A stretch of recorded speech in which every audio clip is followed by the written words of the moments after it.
Hello বন্ধুরা, বীর্য মানব শরীরে খুবই গুরুত্বপূর্ণ একটি উপাদান, কিন্তু কিছু লোকেরা হস্তমৈথুন করে এই উপাদান নষ্ট করে ফেলে। এই বীর্য মানুষকে সাধারণ মানুষ থেকে একজন অসাধারণ মানুষে পরিণত করে। ফলে অনেকেরই পেশির শক্তি কমে যায়, কাজে মনোযোগ থাকে না, কোনো জিনিস স্মৃতিতে মনে রাখতে পারে না, উত্তেজনা কম থাকা, শরীরের উজ্জ্বলতা নষ্ট হয়ে যায় ইত্যাদি অনেক সমস্যা দেখা দেয় এই হস্তমৈথুন করার জন্য। এই হস্তমৈথুন ব্যক্তিকে শারীরিক ও মানসিকভাবে ক্ষতিগ্রস্ত করে। আপনি যদি হস্তমৈথুন ছাড়তে পারেন তাহলে আপনার মধ্যে চমৎকার এক শক্তি কাজ করবে। আপনার ফোকাস লেভেল সকলের চেয়ে আলাদা হবে, আপনার ভাবার ক্ষমতা তীক্ষ্ণ হবে। এই বীর্য মানব শরীরে মাসেল বিল্ডিংয়ের কাজ করে, অর্থাৎ যাদের শরীরে মাংসপেশি কম তাদের নতুন মাংসপেশি তৈরিতে সাহায্য করে।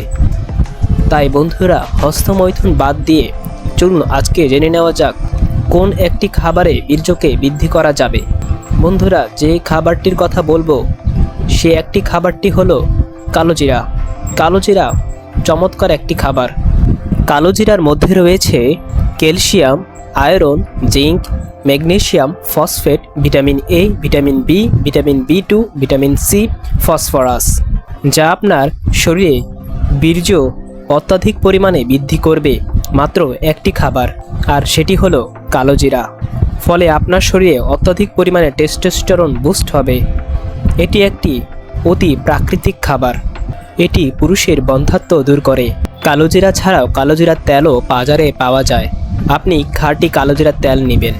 খাঁটি কালোজিরার তেল আপনি আপনার চুলে ও শরীরে ব্যবহার করতে পারবেন। আপনার শরীরে যে জায়গাগুলোতে ব্যথা রয়েছে সেখানে আপনি তা ম্যাসাজ করলে ব্যথা উপশম হবে। এবং চুল পড়া রোধে কালোজিরার তেল অত্যাধিক মূল্যবান। এখন কথা হলো, বীর্য বাড়াতে কালোজিরা কিভাবে খাবো। আপনি প্রতিদিন সকালে কালোজিরা 1 মুঠ চিবিয়ে খেয়ে ফেলবেন, সাথে 1 চামচ মধু হলে আরও ভালো হয়। আপনি রাতে শোয়ার আগে ও সকালে কালোজিরা খেতে পারেন। আপনি যদি 30 দিন এভাবে কালোজিরা খেয়ে থাকেন তাহলে আপনার শরীরে আপনি নতুন এক চমক দেখতে পাবেন। তাই আর দেরি কিসের, এখন থেকে কালোজিরা খাওয়া শুরু করে দিন। এই কালোজিরার উপকারিতা প্রাচীন চিকিৎসা শাস্ত্র, আয়ুর্বেদ ও বর্তমান বিজ্ঞানও তার প্রমাণ পেয়েছে। তাই কালোজিরা একটি বিশেষ উপকারী মুসলিম হাদিসে যাকে মৃত্যু ব্যতীত সকল রোগের মহা ঔষধ বলা হয়েছে। এই ছিল আজকের ভিডিওটি ভালো লাগলে লাইক ও সাবস্ক্রাইব করতে ভুলবেন না।